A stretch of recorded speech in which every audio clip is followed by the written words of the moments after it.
Hey,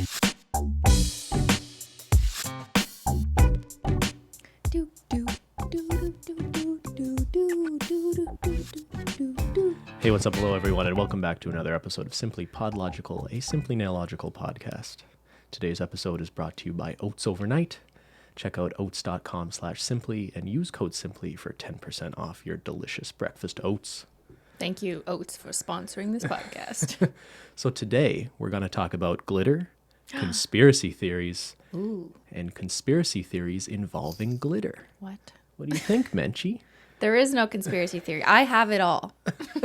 I don't know if it's anyway, we'll get into it. But I guess the first question is, are you someone who is into conspiracy theories, Cristine? Not at all. I fully admit I really don't buy into anything unless I can see evidence in front of me. So I'm very pessimistic, a little stubborn, and I just generally don't believe in things unless I can see them.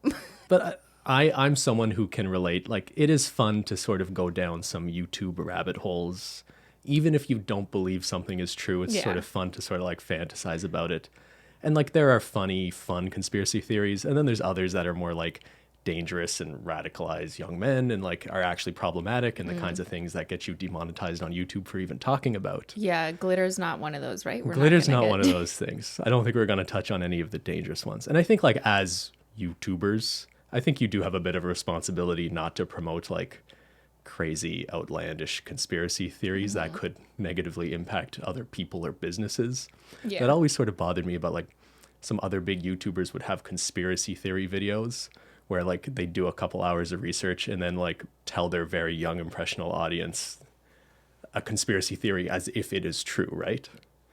Yeah, I never liked that sort of thing. But I've definitely gone down YouTube rabbit holes. There are funny ones. The government's turning the frogs gay. Have you heard about this? I have not heard about that one. What?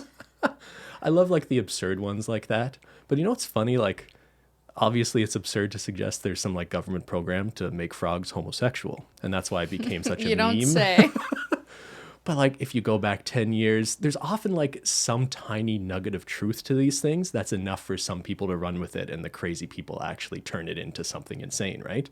There was some study 10 years ago that some sort of pesticide was actually making male frogs turn female. Apparently that's a thing that actually happened, and there was just some like one obscure study about this, but somehow that snowballed and became this like weird story about some government conspiracy theory. But Interesting. those things are funny. I guess for me, I don't think I'm someone who's like actually into conspiracy theories, even though I've maybe watched some YouTube videos on like JFK assassination and like the space program just for fun. And I think the people who are super into conspiracy theories, my issue with them is that I think they think they're skeptical, but they're really not skeptical at all, right? If you're buying into it and watching it in the first place. Well, I just think like, so it's healthy to be sort of like skeptical and question authority sometimes, right? Right. But these people aren't skeptical in the sense that they'll see one idiot on YouTube say the earth is flat, and all of a sudden they believe that instead of the government story that the earth is round. So it depends who's narrating or telling the conspiracy. And if it's someone you like or look up to, maybe you're more inclined to believe it. That's interesting. But like not even that, like these people are just rubes. They're just so gullible that they'll believe, and they're so inclined to believe in conspiracy theories that they'll believe any conspiracy theory presented to them. Everyone's just looking for something to believe in. Isn't that right? I guess so. Except me. I don't believe in anything. Nothing. Okay, so you're not into conspiracy theories. Not really. But I have one about glitter, or I have I'm interested in. Glitter mystery, maybe let's call it that. Unsolved glitter mysteries. That you might find this interesting. So let me set the stage. Okay. So in December of 2018, the New York Times publishes an article by Katie Weaver called "What is Glitter? A Strange Journey to the Glitter Factory." So the article is really interesting. It centers around this reporter being given access to one of the biggest glitter factories in the world. Happens to be in New Jersey, called Glitter X. But it's full of like other fun nuggets of information, like glitter was invented by some farmer in New Jersey in the 1930s who like put scrap metal through machinery. And they get into the theory that like maybe the reason why people like glitter so much, some psychologists have suggested that it kind of like reminds our monkey brains of like water. searching for water. For water, yeah. Have you I've heard heard this that. before? I swear that was in like first year psych. Really? Yeah. Anyway, so like the most interesting part of the article though, and what people latched onto, is how secretive the glitter industry is. So first of all, like it was hard for her even to get people who work at these glitter factories to give her any answers or an interview. But GlitterX did reluctantly give her access to their facility and to give her a bit of a tour. But when she was trying to negotiate with them, they're saying things like, "We are a very private company. People have no idea the scientific knowledge required to produce glitter. GlitterX's glitter making technology is some of the most advanced in the world. People don't understand how complicated it is." He wouldn't allow the reporter to see the glitter being made, to hear the glitter being made, and the reporter could not even be in the same wing of the building as the room in which the glitter was being made. You can't hear it being made? Why does it scream? Clearly, there's something about the glitter making process that they don't want to divulge at all, which I could understand, right? Maybe if it's there's like something a trade proprietary. secret, right? But that's not the most interesting part. Here's the exchange that really got the internet talking. So the reporter asked the woman giving her a tour of GlitterX if she could tell her which industry served as GlitterX's biggest market. And her answer was an instant no. I absolutely know that I can't. The reporter says, "But you know what it is?" "Oh, yes, but you would never guess it. Let's just leave it at that." The reporter presses and asks if she would tell her why she can't tell her. And she goes, "Because they don't want anyone to know that it's glitter." She goes, "If I look at it, I wouldn't know it was glitter?" And the person says, "No, not really." "But would I be able to see glitter?" "Oh, you'd be able to see something, but yeah, I can't." The GlitterX employee trails off. Cristine, what is going on here? I have something to tell you. It was me. It was Cristine. It was all me. All the glitter in the world. The shortage is my fault. I apologize. For your personal use? For my personal use, yeah. But so, like, as soon as this was published in the New York Times, a bunch of other publications and, like, internet forums and Reddit threads took off, being like, who is this mystery buyer of glitter that they don't want people to know it's glitter? And when they use it in their product or whatever their process is, you wouldn't even necessarily know that it is glitter. I have a conspiracy theory, if I could suggest one. Maybe, just maybe, it's possible that they signed a non-disclosure agreement. Good point. And so the company or the reporter or the person working for the company is not allowed legally to tell the reporter. And when they realized that, they were like, "Oh, nope, sorry, I can't." And sometimes under NDAs, you can't even acknowledge that an NDA exists. Yeah. That is often So the then case. they had to kind of dance around why they couldn't say, and they could not just say, "I have an NDA, sorry." Yeah. So this is Conspiracy. debunked. Yeah. This is a good time actually to kind of acknowledge we have a bit of a personal connection to the story. You know, To glitter. Glitter is glitter, my love anyway. in life, only if it's hollow, but yes. Yeah, your nail polish line Holo Taco is made and distributed out of New Jersey. And it also has glitter. And it also has glitter. Maybe it's us. The Holo Taco team would get mad at us if we said too much, but like, you know, we are engaged with several different vendors when it comes to supplying glitter, right? So we have a little bit of an inside peek into what that process looks like. I remember it was funny early on, we sort of assumed because we were filling a lot of bottles of nail polish, I think I sort of had the attitude that we're probably really important customers to these people and we're ordering a ton of glitter. I think I learned pretty quickly that we're not some big important customers to these people. They have people ordering way more glitter than us and we don't know who they are. Right. But one thing I will say is that, like you said or alluded to with the NDA, it is very normal in these supplier arrangements or agreements to have non-disclosure clauses or agreements because, you know, companies don't want their competitors knowing where they're getting their raw ingredients. And it's not materials. necessarily because there's some big scandalous secret, right? Like it could be really obvious what the product actually is that obviously includes glitter, but they just don't want to say that it's from GlitterX specifically because it's just part of their NDA. Yeah. So an NDA doesn't mean necessarily that there's some major secret the public can't find out about. It's just like common in business practices to hide it, mostly because of your competitors. Yeah, I think the reporter was able to get confirmation from at least one cosmetics company that they got their glitter from GlitterX. And the article does acknowledge some of the more common companies or industries that would have glitter. And she cites a few examples, like NFL helmets have glitter in them, in the paint on the helmets. Sure. Cosmetics, we know this. Nail polish, we know this. They use a funny example of, I guess, people who do animal research will sometimes feed animals glitter so they can track their sparkly poop. It's What? apparently Is a that thing. safe? I guess there's, I don't know. Maybe people I- just don't care. That doesn't seem like a great That idea. doesn't seem like a good idea. I mean, you've eaten Don't feed glitter to your dogs, please, or your cats. you've eaten glitter before by accident, I'm sure. Probably for a video. Maybe that's why your eyes blew up. No, Ben. I don't think Wait, so. when you went to the bathroom after, did you? No, Have you Ben. ever seen glitter? No, I have not. Jesus. Anyway, so, but like those industries can't be the answer to who is this biggest buyer of glitter, right? Because they specifically said they wouldn't want people to know, To find and out, you wouldn't yeah. be able to tell And you it's wouldn't glitter. expect it. You wouldn't expect it. So that makes me think, like, I'm just to entertain this for fun. Okay. Because it's fun to entertain Yeah. things.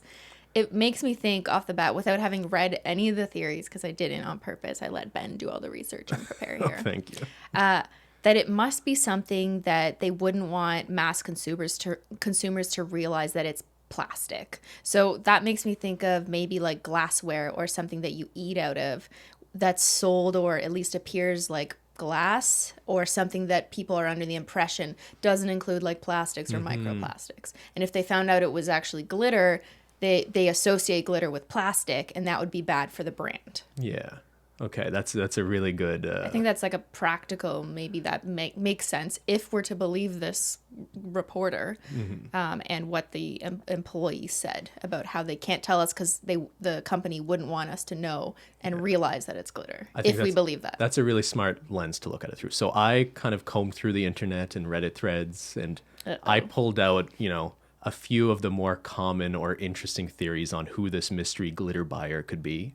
And I want Cristine, our resident glitter expert, my to God. sort of make a ruling if she thinks it is plausible or I am not an implausible. expert in the production or manufacturing. I'm just an expert in the loving of glitter. Yeah, you're only an expert in the use of glitter. Use of glitter.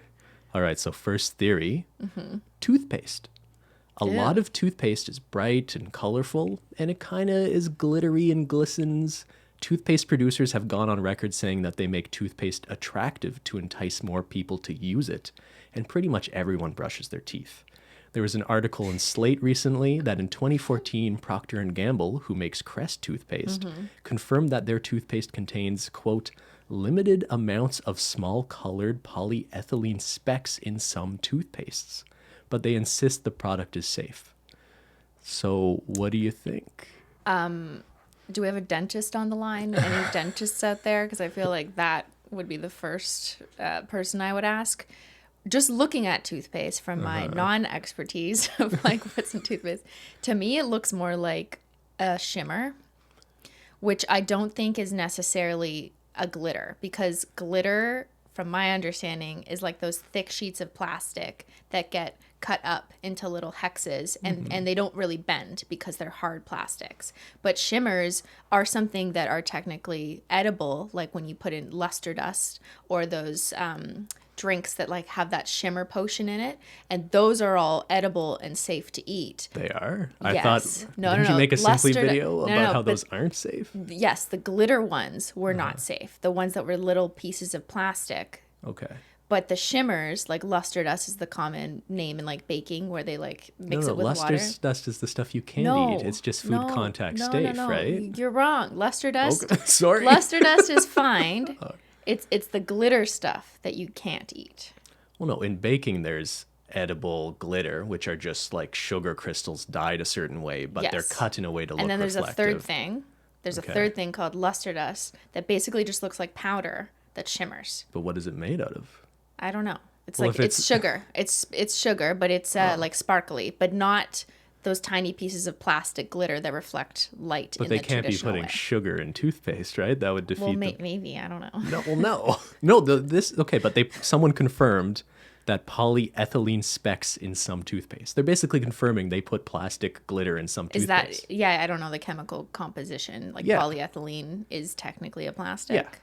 So can the body digest a plastic if it's at a certain size, like a certain Maybe. I mean, we're not doctors here. Yeah. I'm just asking We you to don't know what we're talking consider about. if they are putting glitter in some toothpastes, and maybe the laws have changed about microplastics in the last few years, and maybe they stopped doing this because there's a lot of backlash to personal care products having plastics that just end up in our oceans, right?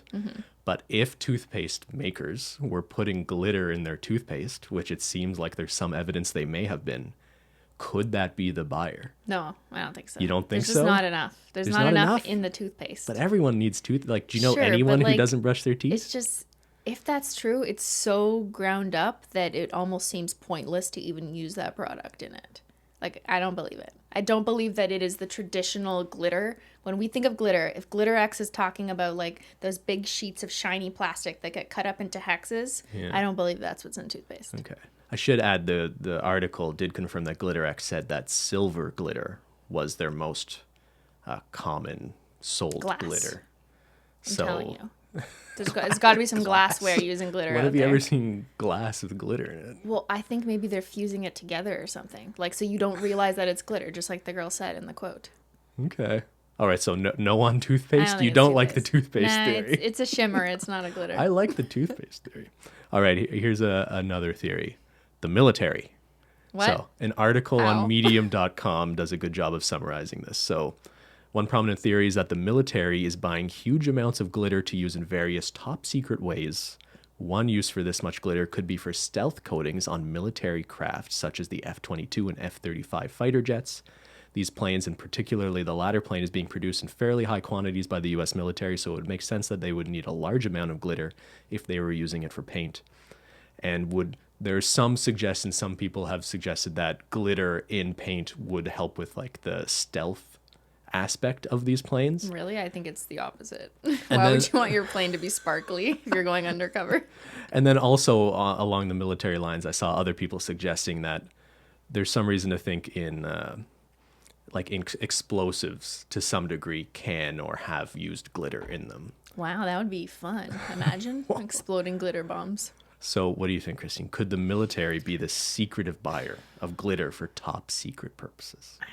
Why would they waste money on glitter paint when they're just trying to paint their planes like a camo green? It doesn't make sense to me. Well, no, they're doing it. They would have to be doing it for a reason that it helps with like anti-radar detection or something like that. I'm sure there's other technologies. Are you sure? Are you an expert in stealth planes? But like there's got to be other technologies like the Valentine system in cars that disable police frequencies or can detect them so they can tell when police are like checking for your speed. The Valentine system. Yeah, you What didn't are you know. talking Okay, about? from my car days. It's not legal, but some people use them in street racing. Oh, is this when you have like the radar in your car? Yeah. But that's not what we're talking. We're talking about stealth. But I'm just fighter saying, jets. with that kind of similar technology to detect frequencies, I'm sure there's something else, like a real technological device, rather than just painting glitter on the outside of your airplane. Like, come on. You just don't want to entertain these No, at all. it just doesn't make any sense. What if to like me. you shoot a missile at a plane and the plane shoots a bunch of glitter out the back of it and the missile gets confused and you just blows think- up in the glitter? You think the glitter is being weaponized? Weaponized glitter, baby. This has just gone too far. I don't believe it. Next. Okay, another theory, shampoo. This is a pretty obvious one, but a lot of people bring it up. Similar to the toothpaste, we know that companies have used microplastics in personal care, shower gel, shampoos to make it bright and sparkly. I don't even know why. I guess with a lot of like shower scrubs, it actually gives it a texture. Do you know why there are microplastics in body So wash? there used to be those micro beads. Do you remember those like tiny Yeah. little like blue or orange bubbles? And I think those actually got banned, at least in Canada. I remember Yeah. them being banned because they would go down the drain and like still stay as a plastic little bubble. Well, yeah, but that was not glitter. Glitter takes like or microplastics take like 1,000 years to biodegrade, right? So Yeah, they just end up so in they oceans. banned those, and those used to be in a lot of like face cleansers, like Clean and Clear type stuff. I mean, this article is from 2 years ago, so there is a chance that a lot of shampoos still had some sort of glitter in them at the time. Right, but the micro beads is different than the glitters, I think, that you think might be in shampoos. So some of my shampoos are a little shimmery, and I think probably a lot of women's shampoos are, because I guess the idea is after you've washed it all out, it does leave a little bit of a finish on your hair and makes it a little bit glistening. But just like toothpaste, glitter. I wouldn't say it's glitter. It's like a very, very fine shimmer, to the point that if I were to rub it through my fingers, I couldn't feel it. But you keep saying like, what is this distinction between shimmer and glitter? I'm just referring like nail polish. Like, glitter is not a shimmer, you see? Just like holo is not iridescent. Those are nail polish finishes. Yeah. If something is shimmery and sparkly, it might just have tiny glitters in it. I don't think they're the same. Then what is it? But I can't tell you why, and I need like a science person to tell me the difference. But when I think of glitter, I think of like a giant plastic thick sheet that's coated in plastic, that if you were to try and warp it, like it would make a sound, because it's like shoo, like it's hard plastic. And those get cut up into little tiny hex glitters, which is what's in like arts and crafts glitters or like eyeshadow glitters. But shimmers are made from, I think, a far more flexible material, because once they get ground up, they're like so fine that they're basically like a powder that could pass through your fingers, that you could eat. That all sounded great, but do you have like any reason to think this, or are you just making this up? I'm basing this on just my knowledge of raw ingredients and pigments go into nail polish. But that's also the same base raw ingredients that go into cosmetics and makeup. So it's like the same kind of stuff. So glitter, like pieces of glitter, are like hard plastic that are hard to bend. And when you do, they'll make a crease. Shimmer is like dust. It's just totally different. But you can make glitter so small that it's essentially dust. I don't think it's the same when it's coated with like the plastic on the top of the bottom of the sheet. I don't think it's the same thing as a shimmer. We've seen samples of glitter that are ground up so finely. But I don't think that's glitter. What are you talking about? Of course that's shimmer. Glitter. And I don't think it's the same. It's not the same type of plastic. But I don't know what the difference is, because I can't tell you if it's polyethyl, blah, blah, blah. All right, then. Okay, so you don't like the shampoo theory. I don't think it's glitter. Okay. All right, let's see if you like this one. Candy wrappers. So you have to be a little creative about this one. Like what kind of candy? So apparently, like chip bags and chocolate bar wrappers are made with this sort of like aluminum mylar sheeting, something like that, right? Yeah. It's actually the same stuff that's used in by space missions, like astronaut suits, right? Use the same reflective thing for insulation reasons, I guess. Glitter. But I guess the theory here is that that's actually the big version of the sheet that would get ground up into glitter.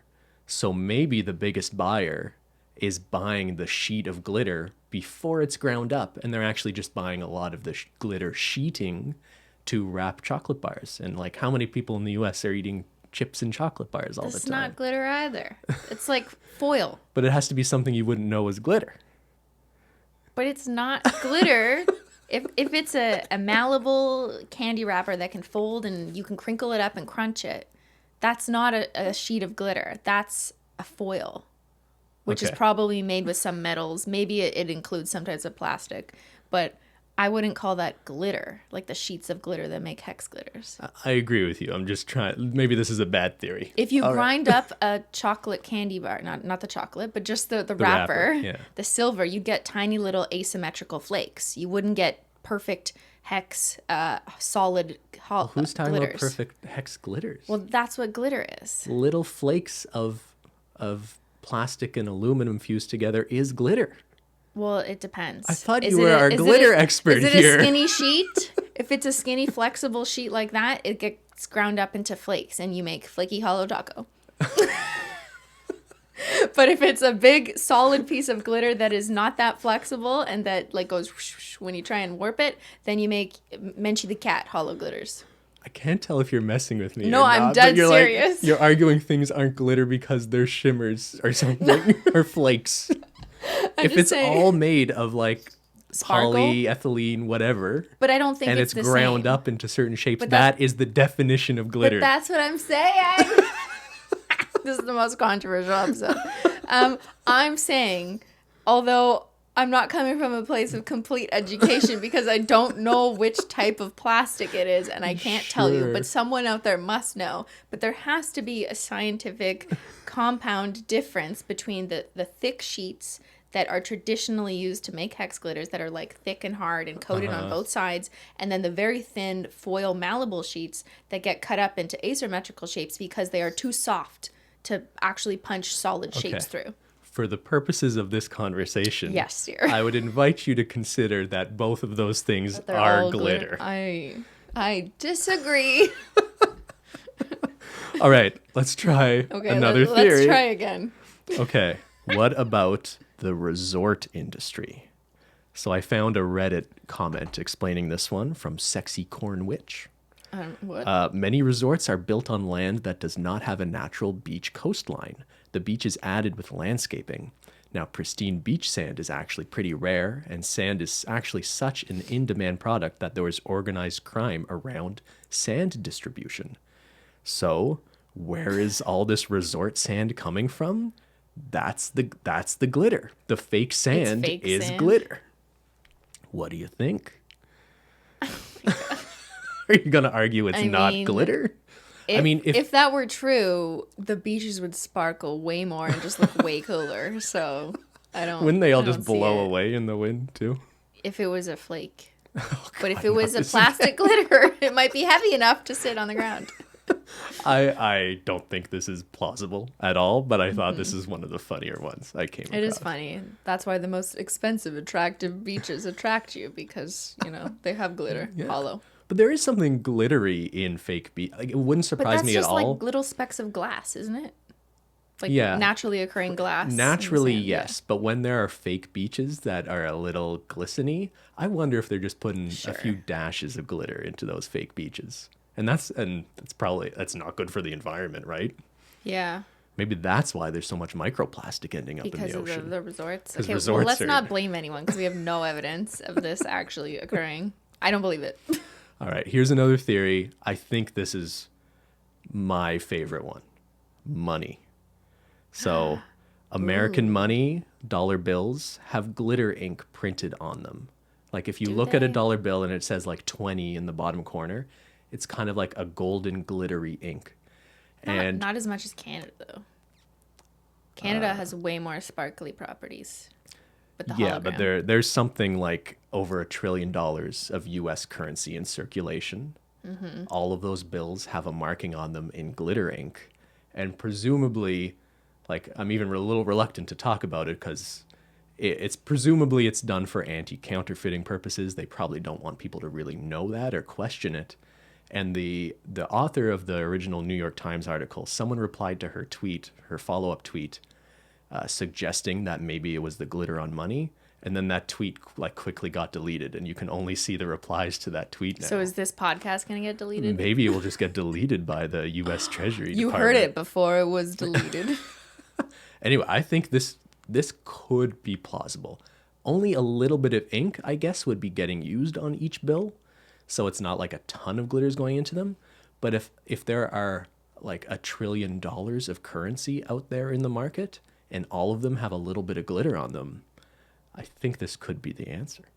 If the government of the United States was GlitterX's largest supplier, I highly doubt that the staff member would be so dumb to start talking about it and then realize that they couldn't talk about it. Like, come on. Yeah, you think they'd be even more secretive about it? It's not crazy to think that glitter is in money because especially Canadian money I'm thinking of because that's what I hold more of than U.S. money. There are a lot of like sparkly properties to it to make it more authentic, more durable. More authentic?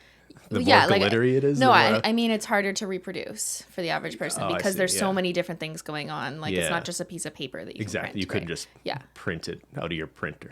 But what I don't understand is like, would the world or customers of money be disappointed to find out that there's parts of the American dollar that has glitter in it? No, I don't think it would cause any controversy. So if that were the truth, it doesn't really line up with what that staff member was saying. Good point. So the U.S. government may not want people to know or acknowledge that it's glitter. Why though? Who cares? Just because they just don't want people questioning how they make their bills counterfeit proof. But you're right, they wouldn't. I'm sure that's not the biggest secret of how they make it counterfeit proof. I think the better proof against it is maybe that you look at it and you can see that it's glitter. So it's not some mysterious thing where you don't think it's glitter. Right, and that reporter was saying that the staff member said like, oh, you'd see something, but you wouldn't necessarily know it's glitter. So I don't think it's money. Although there probably is glitter in money, right? Yeah. Like that makes sense to me. There's a plastic sparkly thing. Yeah, no, it certainly money. looks like it. It is gold, though. It's not silver. And silver is apparently the most popular, too. Silver hollow or just silver? Just silver. Boring. Just regular Boring silver. people out there. All right. One last theory, and this seems to be the internet's favorite. Do you think I'll believe it? I don't, probably not. You don't want to believe anything, apparently. I'm trying. Maybe it's the biggest buyer of shimmer instead. But so I guess some other podcaster got some anonymous source at GlitterX or a competitor glitter manufacturer who they claim sort of confirmed to them who the answer was. And their suggestion was that it's the boating industry and that actually boat paint is full of glitter. If you've ever seen a fiberglass boat, the way did you have a boat growing up? Did you have a boat ever? At my cottage, yeah. Yeah, you did, right? Did it kind of like glisten? Was it kind of glittery? Yeah, but it's no different than car paint. Yeah, good point. So I'm not sure why boats specifically. I mean, I thought like the boat thing was kind of weird at first. Then I looked it up and something like 1 in 10 households in America own boats. And I think the way boats are glittery is kind of universal, whereas many cars it's more metallic. Don't have a glittery special effects sort of paint to them, right? Some of them do. Some of them do. have like a 3-stage coating process that does sparkle more than the average car. Yeah. Yeah, you used to work in car shops, so I trust your knowledge of car paint. And we painted a few boats at my dad's car shop back in the day. Oh, interesting. So, and the boats I've seen, I think on average, the finishing might be a little glitterier. Yeah. Like just looking at it. And I've definitely seen boats where it's like so obviously giant specks of glitter, like they're not trying to hide it. So if this is true, like it's not that surprising because you look at some of these fancy boats and yeah, they look very sparkly and glittery. Wow. Yeah. Said that word too many times a day. But like, I don't think people would be like taken aback knowing it's glitter because it looks like it. No, but I think we're sort of overestimating or we have too high a bar for what would be surprising. Most people think of glitter and they think of craft stores and strip clubs, you know? Strip clubs? What? I don't maybe something. I think there's glitter in strip clubs. Nail polish and holo. You think of nail polish. So I think most people would be surprised to think that boat paint is the biggest source of glitter in the world or the biggest buyer of glitter in the world. Have these people really seen boats up close? These hypothetical people? I don't know. But I think people see a boat, even if it's glittery, and don't question that there's glitter on it. And I think there's actually something to the industry not wanting people to know it's glitter. Because if I'm a boat manufacturer or I paint boats for a living, I don't want people knowing that boats are covered. Like, obviously, it's sealed in like some sort of clear gel coat type deal, right? Just like a car. But knowing that there's tons of little pieces of plastic on the outside of a boat just sitting in water, and there's a lot of controversy and people are concerned about plastic ending up in water and the oceans, I could see the industry being very reluctant to advertise how glittery boat paint is. So I think one, it checks a lot of the boxes, I think. And they may not use the language like glitter-coated boat, but they will say things like sparkly metallic finish or sparkly lapis blue or whatever color they want to call their boat. And I really think you'd have to be pretty dense to look at a boat that is sparkly and be like, that's certainly not glitter. Like, what else could it be? Yeah, but I don't think people are actively thinking about it being glitter. And just with like paint in general, right? Like you're right. There you see some cars once in a while with like special effects paint on them. I guess I'm not actively thinking that's, that might be the biggest source or the biggest use of glitter in the world, right? At the same time, too, I think I could see it being the biggest buyer in the sense that a lot of people own boats, and we know from the nail polish, we know how much glitter goes into a 15 milliliter bottle of nail polish. Yeah, imagine painting a 17-foot boat. Exactly. So a single boat, thinking of all the glitter required in the suspension base or the paint of that boat, would be an absurd Yeah. amount of glitter for a Right. single boat, It would be a lot. right? Yeah. So did I finally give you a theory And you when we might say like? boats, just to clarify, like we don't mean like canoes or paddle boats or those little No. metal boats. It's usually like speed boats. Yeah, we're talking like Yeah, fiberglass. like fiberglass boats. speed boats that are like 16 foot and up kind of thing. Just from my I don't know my how experience, big they yeah. are, but Or maybe some of the Sea-Doos would use glitter paints. yeah, Yeah. I could see that too. Mm-hmm. So what do you think? What do you think? Come on, I give me mean, something. I think it's totally possible that Mm-hmm. boat manufacturers use glitter in their paint just in the same way that car manufacturers use glitter in a lot of the paint. I don't think that's surprising, and I don't think it's necessarily something that would elicit the reaction of the staff member who replied to the reporter saying, "Oh no, they wouldn't possibly want you to know, and you couldn't really tell if you looked." Because I do think you can tell. You can tell. Yeah. Yeah. So I don't think it's that, but You don't that buy doesn't it. mean I don't agree that boat manufacturers are potentially a large buyer of glitter.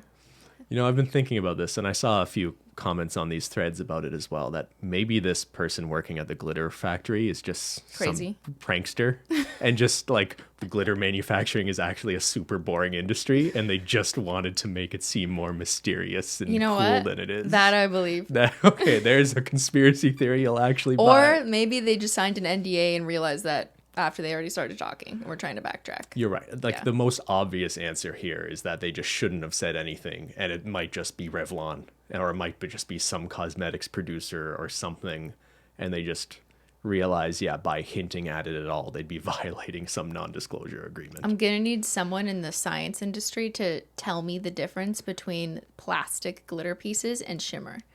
Because I know there's a difference, but I don't know how to explain it properly. I like how like the first half of this podcast was like A us debate. not agreeing with what glitter even is. Well, what is glitter? I don't know. Ask the farmer from the 1930s who He invented it. invented it. Yeah.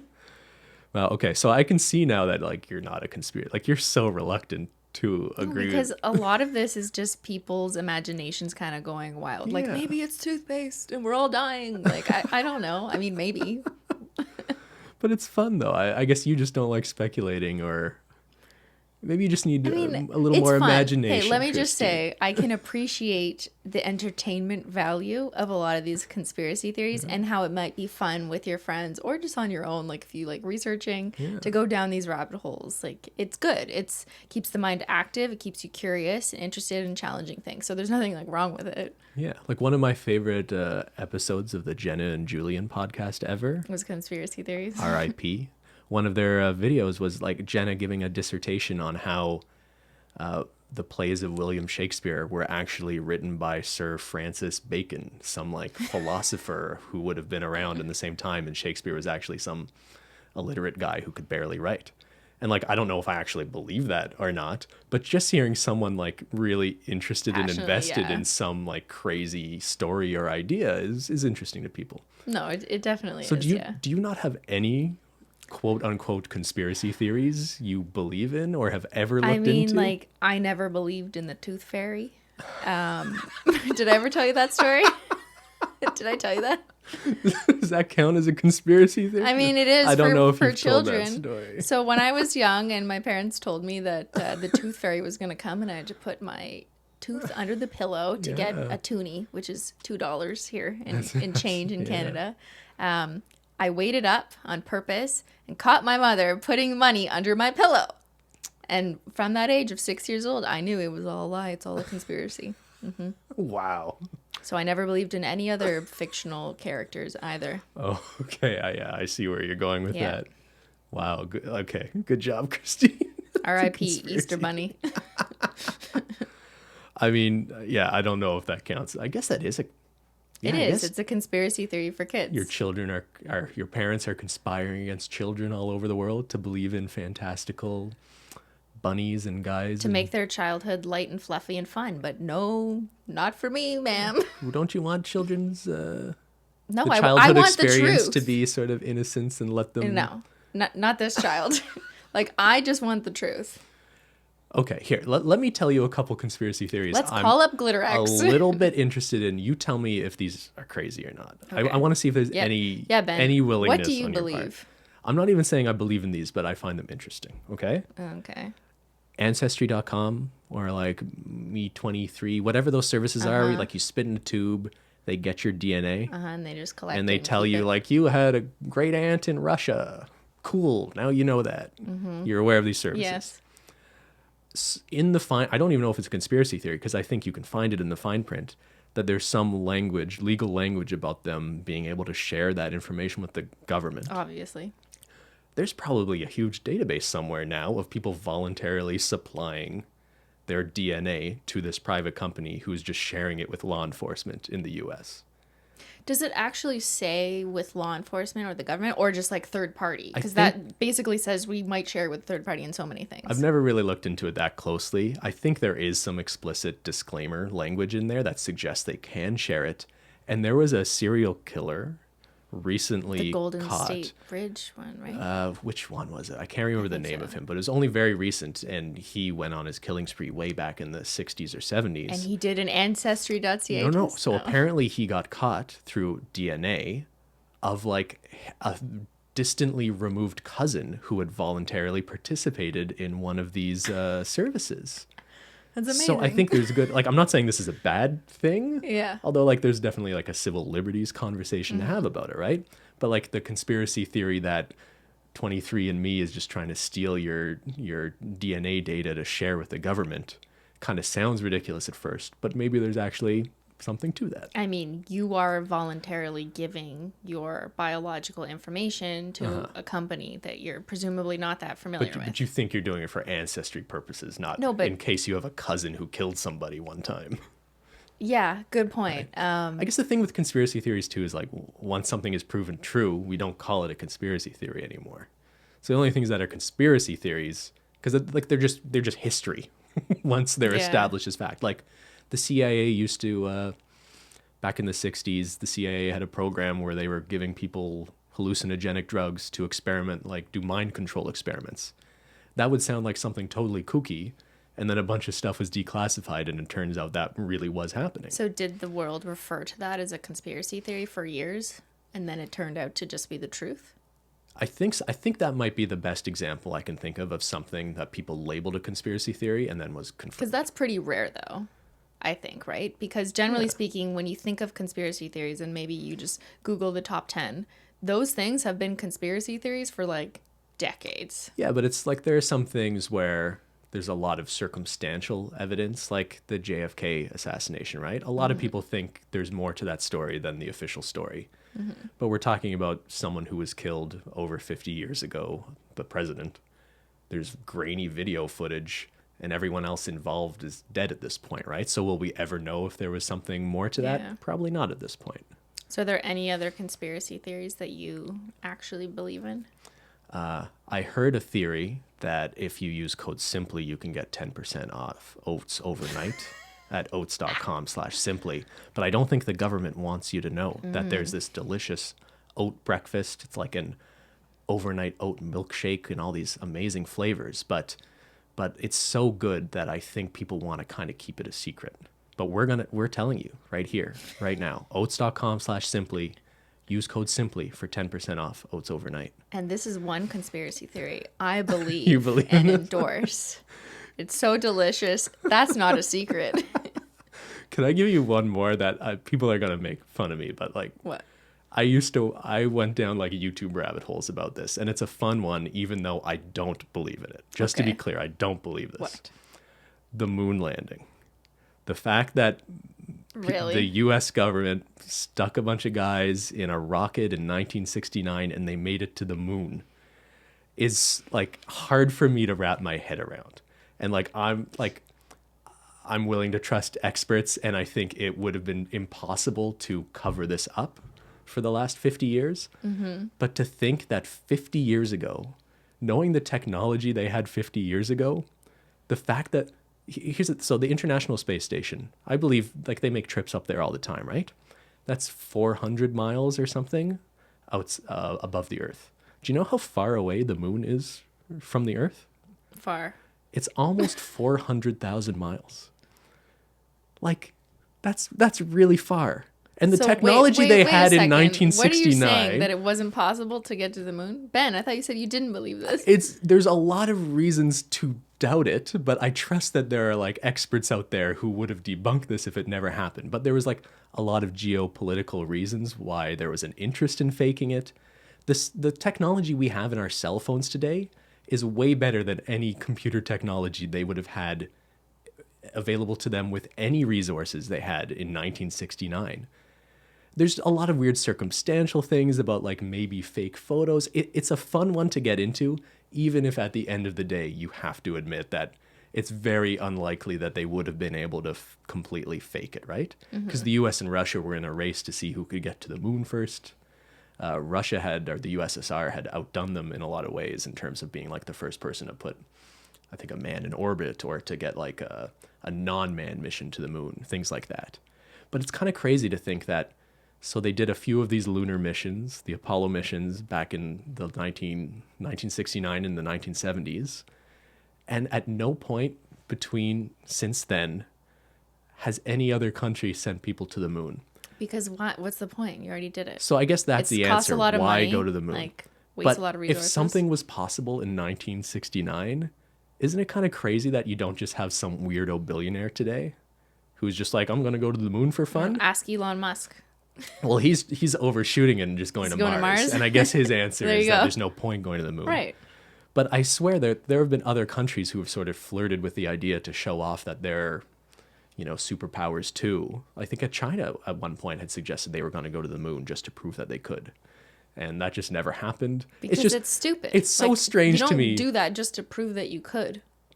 I know. I just find it wild that 50 years ago, they stuck guys in a tube and shot them off 400,000 miles into space. And they did. And then now no one is stupid enough to try it again. Like, why would you bother doing it? It's not going to advance our scientific knowledge. All right. You got to go somewhere new. Just to be clear, I'm not saying people haven't been on the moon. But I think it's fun to consider the possibility that was a hoax. Okay. So and Stanley Kubrick was involved too, apparently. What? So Never mind. We know where you've been on YouTube. I've gone down some rabbit holes. See, I don't do that. I don't know what it is. Like, is it wasting time? Like, it's fun to wait. I can't do it. But you're like this person. I need to be productive all the time. Sometimes it's fun going to waste to the moon time. wouldn't be productive because we've already done it.